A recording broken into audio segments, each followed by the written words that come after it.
Oke, halo teman-teman. Selamat pagi buat teman-teman semua. Kembali lagi bersama kami di Tripods. Dengan kami kelompok tiga di sini. Pada kesempatan kali ini, saya berkesempatan untuk menjadi host pada podcast ini. Eh, Bersama dengan kakak abang yang sangat luar biasa, ada dari Riau, ada juga dari Sumut. Mungkin kakak abang dari Riau dan Sumut boleh perkenalan dari Riau dulu. Halo, aku Dwi Purnamasari dari BPBPK Riau. Halo, nama aku Ellen Christy dari BPBP Riau. Halo, nama aku Devi Friska Sembiring dari BPBPK Sumut. Saya Dani Anggara dari BPBPK Sumut. Iya, sangat luar biasa ya kakak abang yang akan eh, bersamai podcast kita pada hari ini.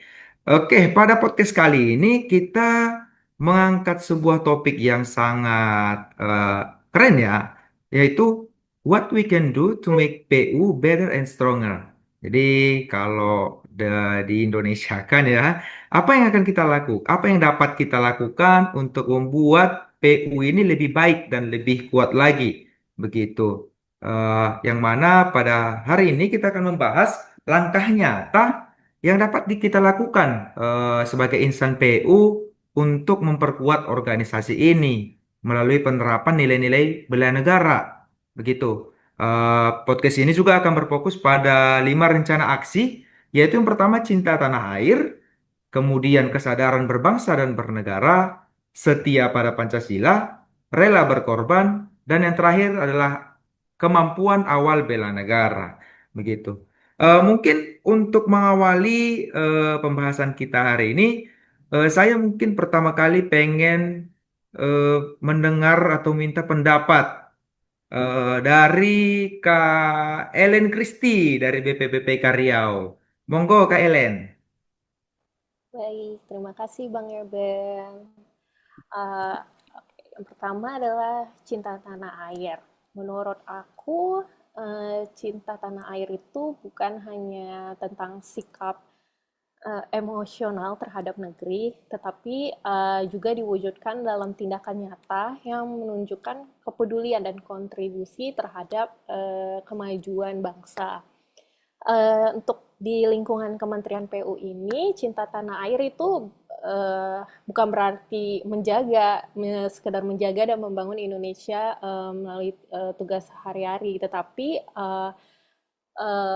juga dilakukan dengan komitmen untuk menghasilkan karya infrastruktur yang bermanfaat luas dan berkelanjutan bagi masyarakat. Uh, ini mencakup rasa bangga terhadap Indonesia, menghargai kekayaan sumber daya nasional, serta mendukung kemandirian dan kedaulatan bangsa melalui bidang pekerjaan masing-masing. Kalau untuk menurut aku, untuk contoh implementasinya mungkin kita menggunakan produk lokal dalam melaksanakan proyek infrastruktur untuk mendukung industri dalam negeri. Yang kedua adalah mengelola aset negara dengan tanggung jawab agar aset negara itu bermanfaat buat jangka panjang bagi masyarakat. Terus yang ketiga terlibat dalam pembangunan wilayah terpencil sebagai bentuk pengabdian merata bagi seluruh Indonesia. Terus yang keempat, menjaga integritas, ini yang paling penting, dan menolak korupsi sebagai wujud cinta dan hormat kepada bangsa. Yang kelima, yang terakhir mungkin menjadi penyampai informasi positif terkait pembangunan agar masyarakat paham dan mendukung. Jadi gitu sih Bang Eben.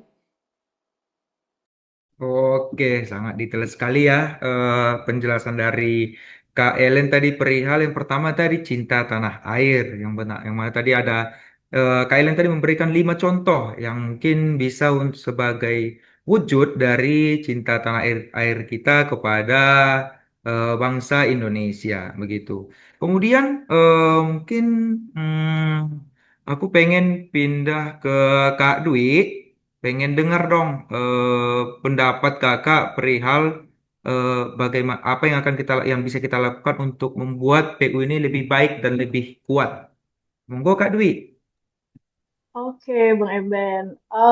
Menurut aku, menyambung dari poin Cita Tanah Air tadi, kita kan punya juga yang namanya kesadaran berbangsa dan bernegara ya.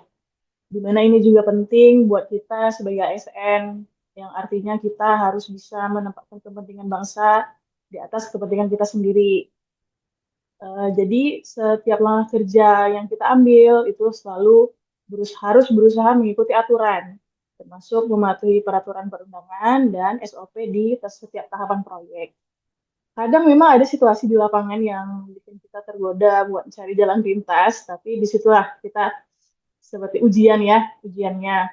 Aku sih selalu berusaha untuk tetap teguh sama aturan, karena aku percaya semua itu demi kepentingan yang lebih besar. Selain itu, juga aku senang kalau bisa ikut terlibat langsung dalam program-program pemerintah yang tujuannya itu untuk meningkatkan kesejahteraan masyarakat. Rasanya ada kebanggaan tersendiri ketika tahu kerja kita itu berdampak nyata ke masyarakat ya. Jadi buat aku pribadi, kesadaran berbangsa dan bernegara itu adalah sebuah komitmen moral. Kita semua punya peran untuk menjaga dan membangun bangsa ini sekecil apapun kontribusi. Seperti itu, Bang Eben.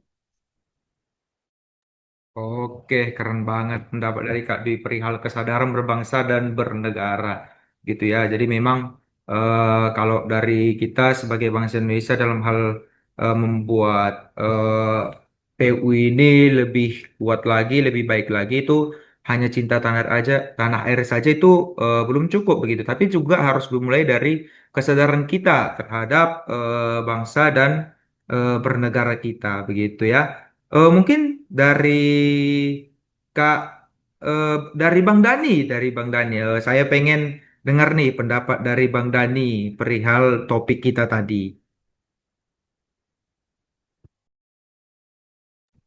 Eh, oke, Bang Eben. Jadi apa yang harus kita lakukan untuk membuat PU itu lebih baik dan lebih kuat ya? Tadi poin saya di setia pada Pancasila ya, di mana kita harus mengamalkan nilai-nilai Pancasila dalam berperilaku sih. Kalau kita tarik dari ada 5 sila di Pancasila itu, yaitu itu sebagai pondasi utama untuk menciptakan birokrasi yang bersih, profesional, dan melayani. Jadi kita harus kita tarik ya satu-satu lah ya dari persila lah ya. Kalau dari sila pertama itu ketuhanan yang Maha Esa, tentunya kita harus berintegritas dan jujur, takut kepada Tuhan begitu. Dan menjaga toleransi antar sesama pegawai ya kalau misalnya di sini ya. Lalu di sila kedua di kemanusiaan yang adil dan beradab itu kita harus memberikan pelayanan yang sama tanpa pilih kasih lah dan tanpa memanfaatkan jabatan atau kepentingan pribadi atau golongan. Lalu kalau kita tarik dari sila ketiga itu Persatuan Indonesia itu kita harus bekerja sama dan gotong royong untuk mencapai sebuah tujuan itu tadi. Lalu untuk di sila keempat itu kalau menurut saya perlakuan yang harus kita lakukan itu yaitu partisipatif ya, lebih partisipatif dalam kegiatan-kegiatan di lingkungan kerja kita. Dan yang di sila terakhir itu keadilan sosial itu yaitu mungkin tidak melakukan diskriminasi atau tidak berpihak sih. Jadi adil dengan semua orang begitu. Kalau dari tadi ini Bang Eben ini udah dengar dari tiga eh, apa ya peserta ya atau tiga narasumber ya. Kalau dari Bang Eben sendiri gimana sih yang apa yang harus kita lakukan untuk membuat PU itu lebih baik dan lebih kuat? Makasih Bang Eben. Oke, terima kasih untuk pendapat Bang Dani. Memang tadi saya sudah tanya tiga pendapat dari Kak Dwi, Kak Ellen, Bang Dani ya. Untuk saya pribadi memang saya juga punya pemikiran tersendiri juga perihal bagaimana cara membuat PU ini lebih baik lagi, lebih kuat lagi begitu. Untuk poin yang ingin saya angkat itu adalah perihal rela berkorban.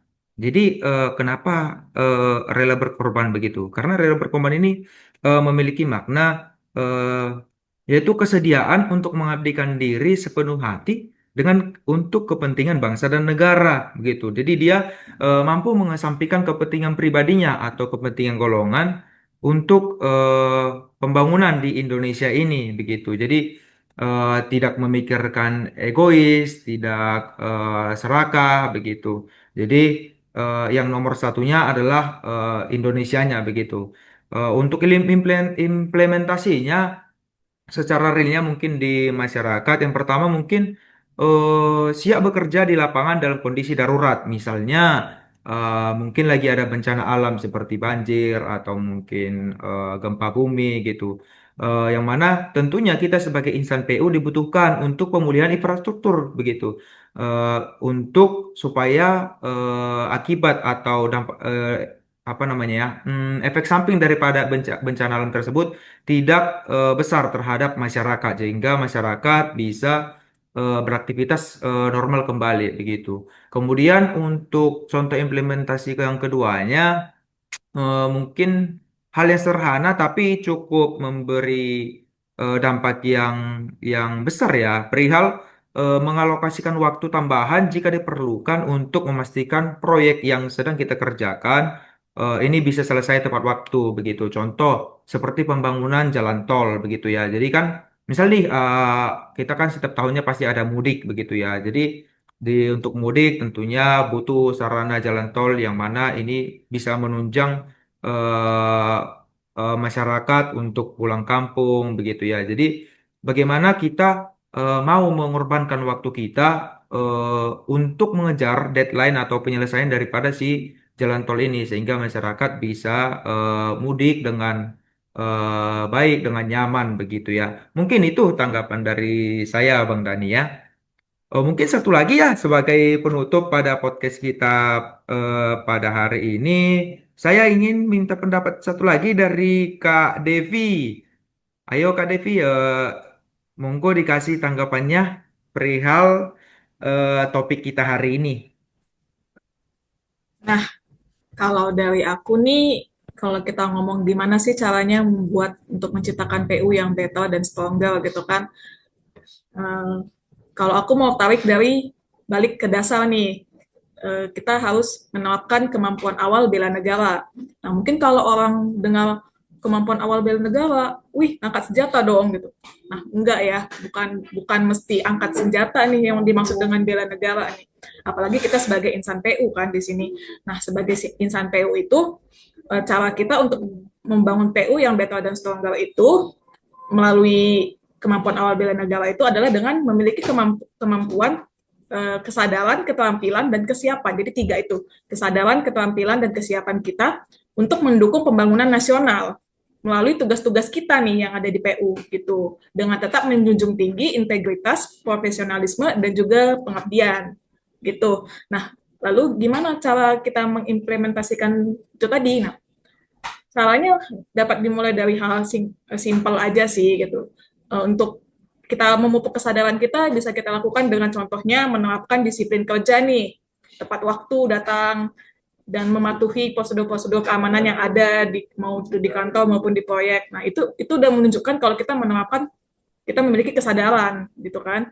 Lalu yang kedua, eh, contohnya kita menerapkan mendukung nih program ketahanan infrastruktur melalui perencanaan dan pemeliharaan yang berkelanjutan. Itu udah menunjukkan kalau kita memiliki keterampilan nih dan kesiapan untuk untuk mendukung pembangunan nasional tadi. Jadi nggak perlu kita harus angkat senjata, bisa dimulai dari sehari-hari aja dari hal-hal kecil dan itu akan niscaya dapat membantu untuk membangun PU menuju lebih baik dan lebih kuat lagi. Begitu, Bang. Oke, terima kasih atas tanggapannya Kak Devi. Eh, Mungkin sebagai penutup pada podcast kita kali ini, saya ambil sedikit kesimpulan ya. Yang pertama tadi ada pendapat dari Kak Ellen perihal cinta tanah air, kemudian dari Kak Dwi juga kesadaran berbangsa dan bernegara, dari Bang Dani itu setia pada Pancasila, dari saya pribadi tadi rela berkorban, dan yang terakhir tadi dari Kak Dwi itu kemampuan awal bela negara. Jadi semoga apa yang kita pendapat-pendapat yang kita sampaikan tadi itu bisa kita realisasikan untuk membuat PU ini lebih baik dan lebih kuat lagi begitu. Saya Eben Tamu Bolon dari BPPPK Sumut beserta teman-teman dari BPPPK Riau dan juga BPPPK Sumut. Sampai jumpa pada podcast selanjutnya. See you.